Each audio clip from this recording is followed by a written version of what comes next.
மிருகங்களும் பறவைகளும் மாறவே இல்லை. உலகம் தோன்றிய காலத்திலிருந்து இன்னைக்கு வரைக்கும் அவ்வளவு பெரியான சைவம் தான்.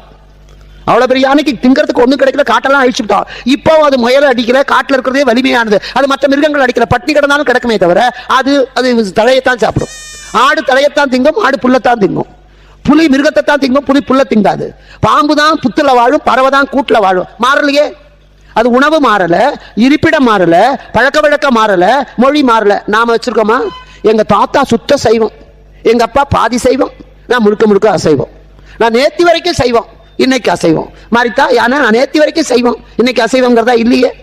அறிவில்லாத 5 அறிவு படைத்த மிருகங்களும் பறவைகளும் ஆண்டவன் எப்படி படைத்தானோ அப்படியே இருக்கு. ஆண்டவன் ஒத்தத்திற்கும் ஒரு விதமா இப்படித்தான் வாழணும்னு தான் படைச்சிருக்கான். நமக்கு கோரப்பல்லே வைக்கல. கோரப்பல் இருந்தா தான் மாமிசம் சாப்பிடறதுக்கு தான் கோரப்பல். நாய்க்கு இருக்கு கோரப்பல், மாட்டுக்கு கோரப்பல் கிடையாது. மனுஷனுக்கு கோரப்பல்லே இல்லையே. ஏன்டா அசைவம் சாப்பிட? நாம திங்கிறதுக்காக தான் கடவுள் அதெல்லாம் படைச்சிருக்கான். அப்ப ஏன் புலி அடிச்சா மட்டும் திட்டுற? அது திங்கிறதுக்காக தான் ஒன்ன படைச்சிருக்கானா? ஒத்துக்கோமா? ஆண்டவன் யார் யாரை எப்படி எப்படி இருக்கணுமோ அப்படித்தான் படைத்திருக்கான். இப்படித்தான் வாழணும். உன்னுடைய வாழ்க்கை இப்படி. மனுஷன் நெடுக்க வளர்றான், மற்ற ஜீவராசிகள் குறுக்க வளருது. எல்லாருக்கும் நமக்கு மனுஷனுக்கு 3 பசி, மற்றதுக்கெல்லாம் 2 பசி. அறிவு பசி, வயிற்று பசி, கீழே உடல் பசி. மனுஷனுக்கு இந்த 3 பசி. மற்ற மிருகங்களுக்கெல்லாம் வயிற்று பசியும் உடல் பசியும் தான் உண்டே தவிர அறிவு பசி கிடையாது. அறிவு பசிக்கு இடக்கெல்லாம் இதுதான். இந்த அறிவு பசிக்கு உணவு போடுறதுக்கு தான் வாய், கண்ணு, காது. கேட்டு தெரிஞ்சுக்கோ, பார்த்து தெரிஞ்சுக்கோ, பேசி தெரிஞ்சுக்கோ.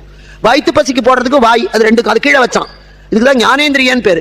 ஞானத்துக்கு பயன்படுகிற கண்ணு காதெல்லாம் மேல வச்சான். இந்த வாய் 2க்கும் பயன்படுது. வயிற்று பசிக்கும் பயன்படும், அது அறிவு பசிக்கும் பயன்படும். வாயை கீழே வச்சான்.